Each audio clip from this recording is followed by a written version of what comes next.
E tem outro vídeo agora sobre a inteligência artificial do Google, não sei se chegou a ver, que faz vídeos agora, que eu lembro do último podcast que o Léo veio aqui, eu falei, não, que em 5 anos vão ter filmes feitos por IA. E aí o Léo falou, não, eu acho que não vai ter. Aí vamos ver agora a reação do Léo vendo a nova IA ainda não tá tendo, hein? Não, ainda não, mas é em 5 anos, né? Sim, acho que a última vez foram... Vamos lá. Filmes todos tendo por IA, eu ainda não acredito, mas vamos ver. Uma ideia com esse pessoal aqui, beleza? E aí, beleza? E aí, galera, tô aqui nas pirâmides do Egito. Mano, olha o tamanho disso. É muito mais gigante do que parece. Se liga, coisa mais linda. Mano, olha isso. Pro Camilo? Tô aqui no Coliseu. Você tem noção do que é estar nesse lugar? Muito surreal. Você é louco! Olha onde eu tô! Isso aqui é liberdade pura! Não tô acreditando! Tô pisando na lua! Caralho, olha isso! Agora ferrou, agora que os terraplanistas vão falar. Terra caindo fogo! A gente vai morrer!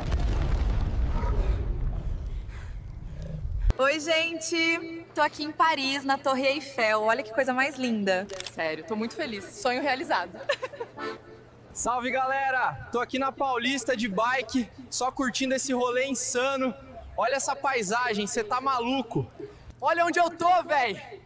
Centenas de metros no ar. Um deslize e já era.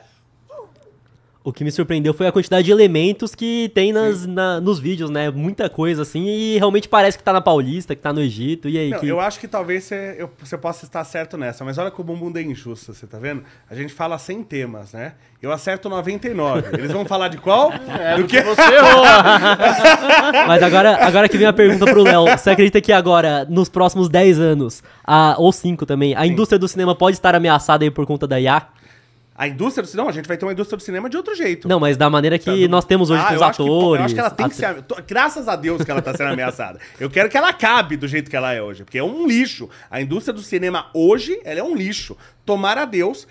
Aliás, isso é maravilhoso do ponto de vista de você dar acesso para qualquer pessoa a fazer esse tipo de coisa. E a gente vai ter acesso a ideias diferentes, a pensamentos diferentes. Isso é importante. Você ter a indústria cinematográfica dominada praticamente toda pelo mesmo pensamento é nocivo. Sim. É nocivo e do ponto de vista de negócios é ruim, que é o que a gente tá vendo. Exato, porque no final das contas é uma indústria extremamente cara de se produzir um filme realmente de ponta.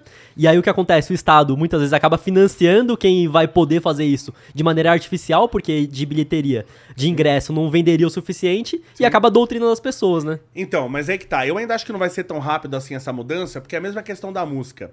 Você pega toda uma música de uma orquestra, por exemplo, eu gosto muito de orquestra, principalmente quando é relacionado a jogos, que tá ganhando popularidade agora. A gente tem um monte de eventos de orquestras tocando música de jogos, né? Eu ia no Games Live, por exemplo, tem vídeo no meu canal, é maravilhoso.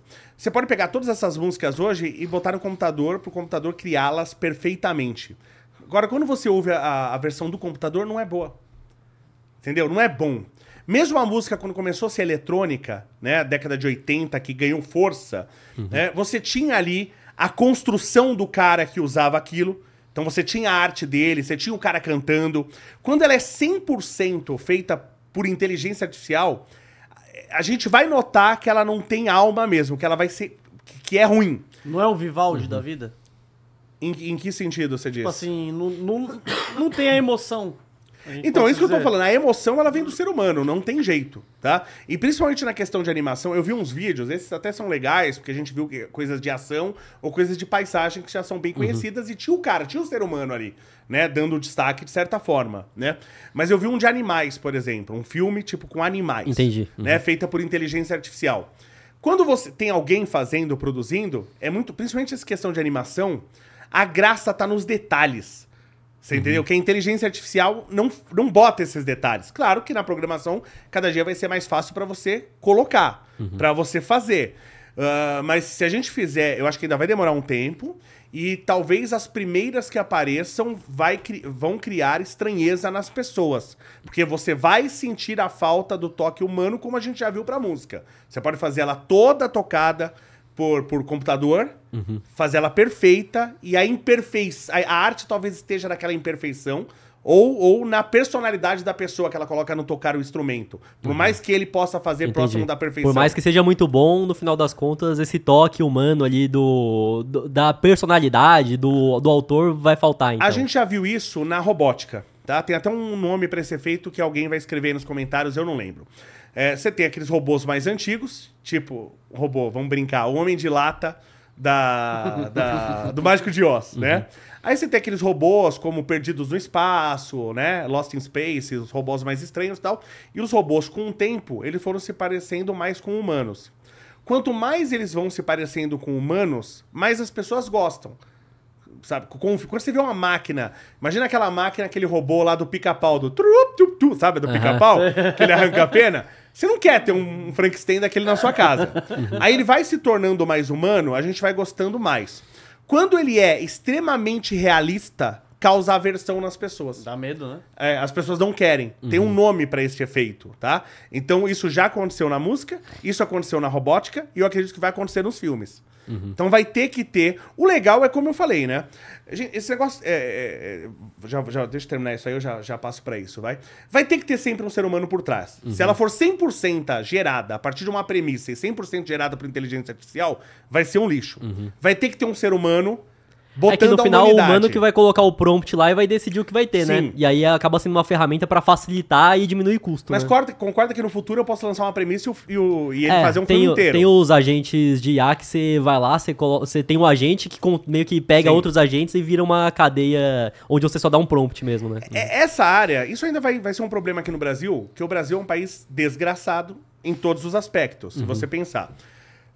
Vocês usam inteligência artificial no trabalho de vocês? Uso. Todo mundo, você usa? Com Né? certeza. Todo mundo hoje que trabalha com intelecto tá usando inteligência artificial. A inteligência artificial hoje já é uma ferramenta como qualquer outra ferramenta. Como uma chave de fenda, como um martelo, como qualquer outra ferramenta. Certo? Sim. Né? Legal.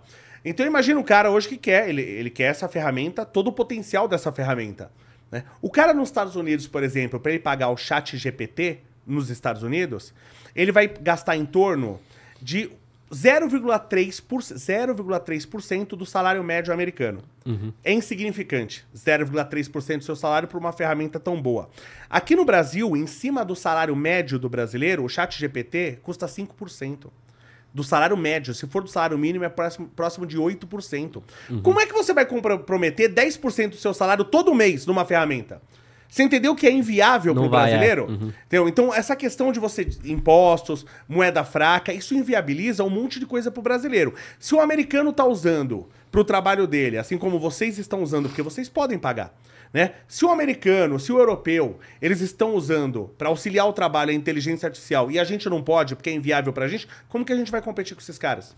A gente não tem como competir. Que os $20 do GPT é Plus o nome? Eu acho que é, Plus, né? Plus pro americano não é nada mesmo. Agora pro Brasil já vira mais de R$100, né? Deixa eu fazer uma conta rápida. E vai ter IOF agora. Vai E subir ainda, vai que é ter, $20, né? E aí o cara quer assinar o GPT, quer assinar o Cloud, Aqui, ó. quer assinar mais um, aí já foi de vez. Fazendo uma continha rápida, pra gente pagar o ChatGPT, por exemplo, não existe só essa ferramenta, existem várias outras. Sim, Se o cara for pagar várias outras lá, ele vai comprometer metade do salário dele. Então, pro brasileiro usar o ChatGPT, é 17 vezes mais caro do que pro americano. É 17 vezes mais caro. Como é que eu vou concorrer com esse americano? Vocês estão entendendo? Isso é a primeira versão que tem o ChatGPT, que custa mais caro ainda. Eu tô falando das de $20, Aham, né? sim. Então vocês estão entendendo o que é o custo Brasil? Lógico que vocês sabem, mas o que é o custo Brasil? O custo Brasil, ele tá em tudo. E ele faz com que a gente não tenha como concorrer com outros países. Porque o americano, ele compromete 0,3% do salário, a gente compromete 5%. E aí vai comprar um computador, um celular, você vai pagar um pra você e dois pro O Estado, cara lá muitas vezes. compra um iMac, ele paga $999. Aqui é $20 mil. Então lá, o cara ele vai comprometer lá uma semana de trabalho. Se você pegar o salário médio do americano, ele vai comprometer nem uma semana do salário dele pra comprar um iMac. Aqui, o cara vai juntar o ano inteiro. E sem gastar com mais nada, tá? E ainda, quando nós fomos, que eu nem sabia disso da última vez nos Estados Unidos, o cara comentou que pra quem tem empresa, não é, Matheus? Que gasta mais de... Acho que é $5 mil, você ainda ganha um bônus de mais de $1.000 pra comprar ainda mais na loja, então... E aquilo como seu trabalho, você ainda pode colocar no imposto de renda lá. É, lá também. tudo. Se você é jornalista e você usa maquiagem, você desconta no imposto de renda, porque a maquiagem é pro seu trabalho, por exemplo. Fora que você consegue deduzir imposto comprando coisas lá, carro, Sim. casa, e aqui... Tudo bem que é um pé no saco você fazer o imposto de renda É, lá, né? aham. Né? Mas que acho que não deveria nem existir essa porcaria dessa maneira, mas tudo bem. Só que o Brasil ele é inviabilizado de diversas formas. Então, você já começa quando o brasileiro nasce. Primeiro que ele já nasce, como a gente falou, com menos 40 mil reais na conta. Aí você tem um ensino patético, que vai transformar ele numa pessoa com um QI menor que de um símio, como a gente já falou várias vezes. Né? E esse cara não tem ferramentas para concorrer com ninguém. Aí você fala, mas o americano, ele é 4 vezes mais produtivo que o brasileiro. Pô, mas ele tá sentado na melhor cadeira ergonômica, com o melhor computador, com ar-condicionado perfeito, que é climatizado, não é só um ar-condicionado, então você tem que controlar a temperatura, controlar a umidade do ar. O cara tem o melhor cafezinho, que cafezinho não tem mais empresa hoje, que a empresa vai à falência. Se botar cafezinho hoje para os funcionários. Então o cara ele tem todos os maiores recursos. Quer dizer que a produtividade do brasileiro ainda é boa. Se você pensar, tá? A gente tem um problema no Brasil que é o seguinte. Hoje todo mundo acha que é cientista, porque os dados estão acessíveis para as pessoas. Então cansei, já debati com gente assim, né? Então o cara ele pega dados e como ele tem acesso a dados, ele acha que ele é cientista. Ele não teve nenhuma formação, tá? Mas ele acha que é. Tem um monte de gente aí, formada em jornalismo, formada em não sei o que acha que é cientista, né? E analisar dados é uma coisa difícil. E poucas pessoas, por ser difícil, poucas pessoas sabem fazer. Então eu vi, por exemplo, um argumento dessa galera que faz, de acordo com eles, parto humanizado, né? Que é você ter o filho lá sem nenhum acesso, sem hospital, sem médico. Que eu falo, é parto animalizado, porque é você ter o seu filho como os animais têm, né? Sem acesso à ciência e à tecnologia promovida pelos seres humanos. Então não é um parto humanizado, é um parto animalizado. Aí eles pegam lá os dados, né? Eles pegam lá os dados, mas olha só, olha a mortalidade no parto humanizado e a mortalidade dos bebês nascidos no hospital. A mortalidade é a mesma. Então é o mesmo risco, né? Não é! Não é! Porque concorda que quem faz o parto, esse parto em casa, provavelmente essa pessoa fez todo o pré-natal, né? Essa pessoa deve se alimentar bem, né? Eu nunca vi na favela acontecer isso, né? Tem uma parente minha que fez um desse daí, mas ela sofreu tanto que nunca mais quis fazer. E eu já vi, fala com ela, fica até eu já traumatizada. vi muita gente que é mais rica ali, que faz esse parto humanizado, mas é no hospital, aí tem uma sala específica no hospital, que tem uma banheira, que aí tem dentro da banheira ali. Aí Mas é... concorda E que é uma sofre pessoa ainda, viu? Isso daí. que tem mais recursos, Sim. que provavelmente está muito bem de saúde, porque essa pessoa que quer fazer o parto humanizado, se um dia antes do parto já tiver um sangramento, ela corre pro hospital. Que Então, acaba sendo um luxo, né? Que a pessoa já fez tudo certinho, Sim. então a tendência de dar alguma coisa ruim é muito menor. é muito menor. Aham. Então você concorda que o hospital tá atendendo quem? A craqueira grávida, a mulher grávida que sofreu um acidente de carro, que eles pegam, claro, os casos bons, mas pegam todos os piores casos. E se eles estão tendo a mesma taxa de mortalidade, quer dizer que é muito mais perigoso o parto em casa.